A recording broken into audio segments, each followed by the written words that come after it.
Hi guys. अच्छा, आज की जो वीडियो है जो डिस्कशन करनी है और जो कि बहुत ज़्यादा इंपॉर्टेंट डिस्कशन है कि when you are landing in Canada तो आपको क्या करना चाहिए। ये वीडियो काफ़ी डिटेल होने वाली है, काफ़ी लंबी होने वाली है। मेरी कोशिश होगी कि इसको शॉर्ट रखूं, लेकिन इसको हो सकता है मुझे पार्ट्स में डिवाइड करना पड़े। तो आपने सारे पार्ट्स देखने हैं, यानी कि अगर पार्ट 1 2 मैं लेबल कर दूंगा, वो सारे पार्ट्स देखने हैं। Because when you are landing in Canada you need to know all this, it's very very important. Let's start. अच्छा, part 1, once you have landed in Canada. सही है, मैं सैस्काटून की एग्जांपल लेकर करूँगा क्योंकि मैं सैस्काटून आया था उस लिहाज से, लेकिन this can be applied to all of Canada, कोई इतने मसले की बात है नहीं। अच्छा, उसमें होता ये है कि आपने एयरबीएनबी बुक करवा लिया है या आपने कोई घर ले लिया है और आपको 15-20 दिन के लिए या 1 मंथ के लिए एक कोई घर मिल गया है। सही है, उसके बाद से आप पहला काम क्या करेंगे। अभी वो डिस्कशन मैं नहीं करना चाह रहा कि एयरबीएनबी मिल गया तो क्या करना है या घर मिल गया तो क्या करना है। वहाँ से स्टार्ट करते हैं कि आप लैंड हो गए हैं, सेटल डाउन हो गए हैं, एक दिन हो गया है। अब आपने जो पहला काम जो करना है वो है मोबाइल सिम लेनी है। यहाँ पर सैस्काटून के एयरपोर्ट पे अगर आप लैंड करते हैं तो मोबाइल सिम आपको नहीं मिलती है। बड़े एयरपोर्ट्स पे हो सकता है मिल जाती हो, मुझे कैलगरी में भी एज सच नज़र नहीं आई मोबाइल सिम। लेकिन मोबाइल सिम लेना ज़रूरी है ताकि आप लोगों से कांटेक्ट में आ सके, एक चीज़। दूसरी चीज़ ये कि आप जो गूगल मैप या और कोई मैप यूज़ करना चाहते हैं वो मैप आप यूज़ कर सकें, बिकॉज़ आपको रास्तों का बिल्कुल भी पता नहीं होगा, तो ये बहुत ज़्यादा प्रॉब्लम हो सकती है। तो यहाँ पे 3-4 मॉल्स हैं जहाँ पे आप जा सकते हैं, जहाँ से आपको मोबाइल से मिल सकती है। या इवन यहाँ पर जो मोबाइल कंपनीज़ हैं, अगर उनके कोई आउटलेट्स हैं तो आप वहाँ पे भी जा सकते हैं।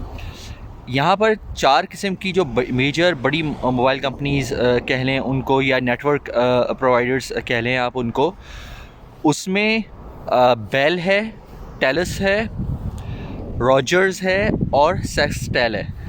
ये 4 कंपनीज़ मेजर कंपनीज़ हैं और उनकी फिर सब्सिडरी कंपनीज़ भी आती हैं। ये जो कंपनीज़ हैं इनमें पोस्ट पेड और प्रीपेड दोनों ऑप्शंस होते हैं मोबाइल के। तो आप दोनों में से जो भी एक्सप्लोर करना चाहते हैं आप वो मोबाइल ऑप्शन एक्सप्लोर कर सकते हैं। आई वुड सजेस्ट प्रीपेड लें, अपनी कॉस्ट को कम रखें तो ज़्यादा फ़ायदा रहेगा। ज़्यादा डेटा वाला जिसमें इंटरनेट ज़्यादा हो वो लें। 5 GB 10 GB 15 GB हो जाता है, लेकिन 5 GB भी मेरा ख़्याल से इनफ रहेगा, क्योंकि अगर आपने सिर्फ गूगल मैप्स चेक करने हैं, वीडियोस नहीं देखनी है, कुछ भी नहीं, तो फिर तो वो सही है। क्योंकि इंटरनेट यूजुअली जो है ना हर मॉल में आपको मिलेगा, हर जगह आप जाएंगे वहाँ पर इंटरनेट, गैस इंटरनेट मिल जाता है, तो वो कनेक्ट आप वैसे भी कर सकते हैं, कोई इतने मसले की बात नहीं है। जो कनाडा वाइड और यूएसए वाइड कॉल्स का भी सिस्टम होता है उसमें, वो तकरीबन सब में ही फ्री होता है। फ्री इन द सेंस कि ऑब्वियसली जो पैसे दे रहे हैं उसमें शामिल होता है। असल जो जंग जो है, जो कॉस्ट ऊपर नीचे जो जाती है वो डेटा पे जाती है कि डेटा क्या है। दूसरी चीज़ ये होती है कि इनके अपने प्लान्स होते हैं कि मोबाइल साथ में दे रहे होते हैं, वो तो खैर अभी आपको जब आप नया नया लैंड करते हैं तो आप अवॉइड करिएगा उन प्लान्स को लेने के लिए। आप कोशिश करें कि प्रीपेड प्लान लें और अपनी लाइफ को स्टार्ट करें। नाउ पॉइंट नंबर 2 जो है, जो कि आपको करना ज़रूरी है once you have the mobile phone, is find a service Canada office. Service Canada office मिलना बहुत ज़्यादा ज़रूरी है आपके लिए और वहाँ पे जाना बहुत ज़्यादा ज़रूरी है। अगर आप टोरंटो में लैंड कर रहे हैं, कैलगरी में लैंड कर रहे हैं, वैंकूवर में लैंड कर रहे हैं, या इवन आप सैस्काटून में लैंड कर रहे हैं, ठीक है, सर्विस कनाडा का ऑफिस आप सर्च करें कि कहाँ पर अवेलेबल है, कहाँ पर है, वहाँ पर उसकी लोकेशन, और वहाँ पर आप जाएं। वहाँ पर क्यों जाना ज़रूरी है? वहाँ से आपको मिलेगा SIN number, SIN, social insurance number. ये वो नंबर होता है जो कि बहुत ज़्यादा इम्पॉर्टेंट है यहाँ पर हर चीज़ के लिए। आपको वो अपने एम्प्लॉयर को देना होता है, आपको अगर कोई बैंक के से लोन लेटर ऑन लेना होगा उसके लिए ज़रूरत पड़ेगी, और इस तरह मल्टीपर्पज़ चीज़ों के लिए वो यूज़ होता है, फाइनेंशियल चीज़ों के लिए स्पेशली। तो वो SIN नंबर अगर आपका नहीं होगा तो आपको जॉब, मतलब जब अगर आप जॉब के लिए जाएंगे तो वो आपसे SIN नंबर मांगेंगे ताकि वो आपकी सैलरी ट्रांसफ़र कर सकें। इसी तरह और चीज़ों के लिए आपको ज़रूरत पड़ेगी, तो it's better to have SIN number as soon as possible. तो सेकंड जो काम आपने करना है वो SIN नंबर लेना है। सैस्काटून में अगर आप हैं तो यहाँ पे डिफरेंट मॉल्स हैं, वहाँ पे मॉल्स में लेकिन आपने एक पर्टिकुलर मॉल में जाना है जिसका नाम है मार्केट मॉल। सैस्काटून का है मार्केट मॉल, वहाँ पे आपने जाना है और वहाँ पर सर्विस कनाडा का ऑफिस है। वहाँ पे कोई अपॉइंटमेंट नहीं होता, आप चले जाएं, वहाँ पे लाइन लगी होगी, वहाँ पे जाकर जो है ना आप सिन नंबर रजिस्टर अपने आप को सिन में लाइन में लगेंगे और उसके बाद से सिन नंबर आप अपना बनवा लें। सिन नंबर के लिए एक चीज़ जो कि बहुत ज़्यादा इंपॉर्टेंट है वो ये है कि आपको एक ऐसा काइंड ऑफ पासवर्ड, चाहे वो डेट हो चाहे वो कोई नाम हो, ऐसा पता होना चाहिए जो कि सिर्फ आपको पता हो और किसी को भी नहीं पता हो, क्योंकि वो इतना सीक्रेट नंबर होता है कि अगर किसी के पास ये चला जाए सिन नंबर, अगर आप किसी गलत बंदे को दे दें तो फ्रॉड के चांसेस बहुत ज़्यादा हो जाते हैं।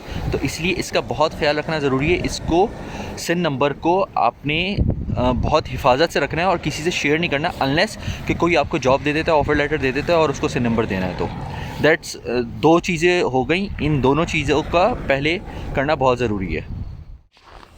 अच्छा जी, थर्ड चीज़ जो है वो है house lease agreement. House lease agreement होना बहुत ज़्यादा ज़रूरी है, बिकॉज़ अगर आप यहाँ पर आए हैं तो आपको हाउस लीज़ एग्रीमेंट की हर जगह ज़रूरत पड़ेगी। चाहे आप बच्चों की स्कूलिंग के लिए जा रहे हों, चाहे बैंक अकाउंट खुलवाने जा रहे हों या और दूसरी चीज़ें करने जा रहे हों, तो house lease agreement is kind of identity कि जी आप सस्कैचुअन में ही रह रहे हैं।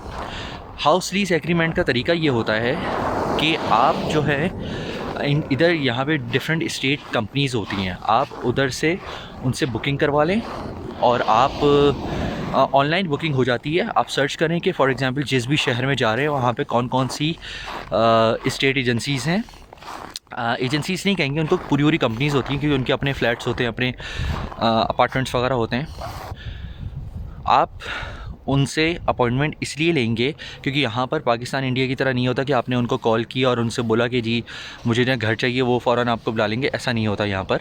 यहाँ पर अपॉइंटमेंट्स देते हैं, बाज़ दफ़ा एक महीने बाद के अपॉइंटमेंट्स देते हैं। तो इट्स बेटर कि जब आप तैयारी कर रहे हो तो उससे 2 महीने पहले या 1 महीने पहले आप अपॉइंटमेंट ले लें इनसे कि जी मैं उस डेट को लैंड कर रहा हूँ, और उसके बाद का मुझे कोई अपॉइंटमेंट देते हैं तो वो आपको बता देंगे कि कब उनका जो रियल एस्टेट का जो बंदा है वो कब फ्री है और आप उससे मिल सकते हैं।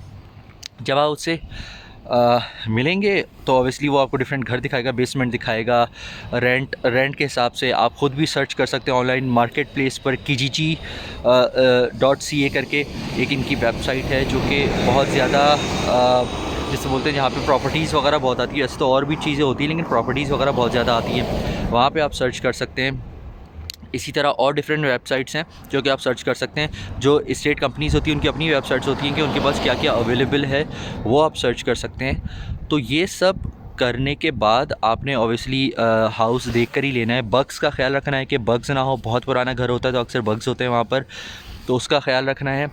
बेसमेंट आपको सस्ते मिल जाते हैं, अपार्टमेंट होते हैं, यहाँ पे टाउन हाउसेस होते हैं, आपका लाइफस्टाइल जैसा भी हो उस लिहाज से ले। अगर आप सैस्काटून आ रहे हैं तो सैस्काटून में जो 8th स्ट्रीट है या east side of the city है वहाँ पे ले। वेस्ट साइड पे मना करते हैं, थोड़े बहुत क्राइम्स हैं वहाँ पर, उस तरह के क्राइम्स नहीं है जैसे इंडिया पाकिस्तान में होते हैं, लेकिन स्टिल यहाँ पर भी थोड़े बहुत एग्जिस्ट करते हैं तो उसको थोड़ा सा लोग मना करते हैं। तो ईस्ट साइड पे आपने देखना है सैस्काटून में अगर हैं। ये हो गए 3 पॉइंट्स। आई थिंक ये वीडियो बहुत लंबी हो जाएगी, तो फॉर नाउ ये 3 पॉइंट्स बहुत हैं।